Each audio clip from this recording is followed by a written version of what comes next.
Selirong Island is Brunei's largest island, covering 2,566 hectares in total land size.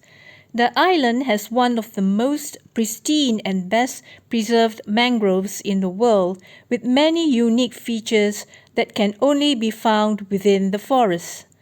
The mangroves in Selirong Island are among the oldest in the world, with tree trunks reputedly bigger than any found in the neighboring countries.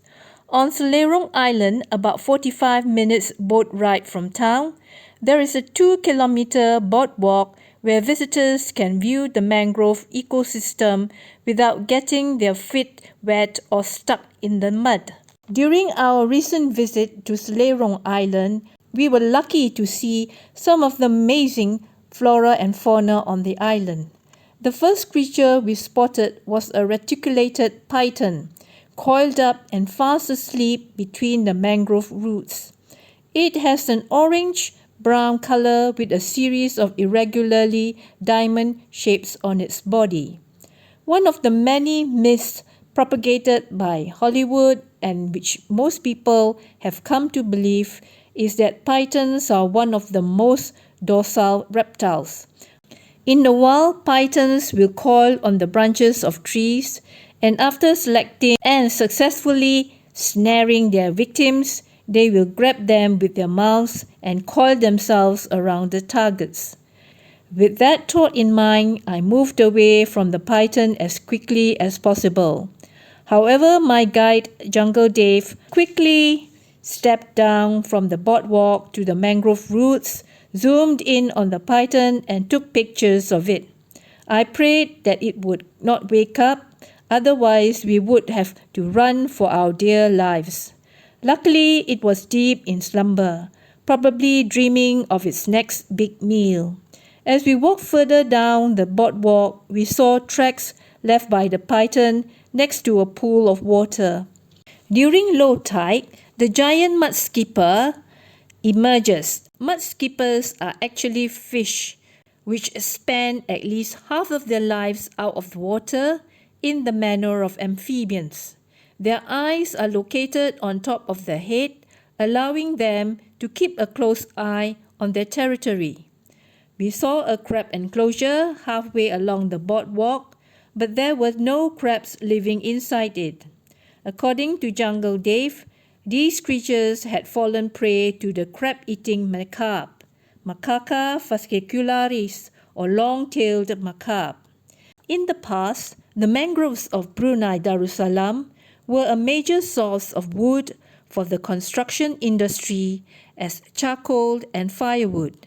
The byproducts of charcoal making were used to make pharmaceutical products and insect repellents. Some fishermen still follow the age-old tradition of putting a mangrove leaf near the head when they go out to sea, as they believe the leaves have medicinal properties for curing headaches and seasickness. Jungle Dave touched the moss growing on one of the trees. It was surprisingly dry, a promise of warm, dry weather ahead. Growing on the fringe of the mangrove forest are nipa trees, Nipa fruticans, an attractive widespread species with tall, palm-like fronds and distinctive bunched nut-like fruits. The species has many traditional uses. Dried leaves are used for roofing material, and the seeds are edible, finding their way into a variety of Southeast Asian desserts. Crouching near one of them, we saw a rare fungal species and one that looked remarkably like lingji, Ganodenum lucidum.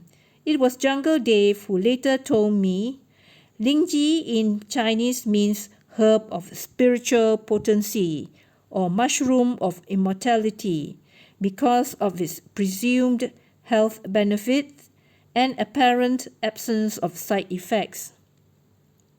I was terribly excited because I never expected the mangrove swamp to play host to the lingji species. The fact that it does present exciting opportunities for research and studies as well. Tremendous commercial potential for Brunei. Bidding the island farewell later that morning, we vowed to return to Selirong Island again in the future. Indeed, it was a memorable visit as well as a great learning experience for all of us who had never seen a mangrove forest up close.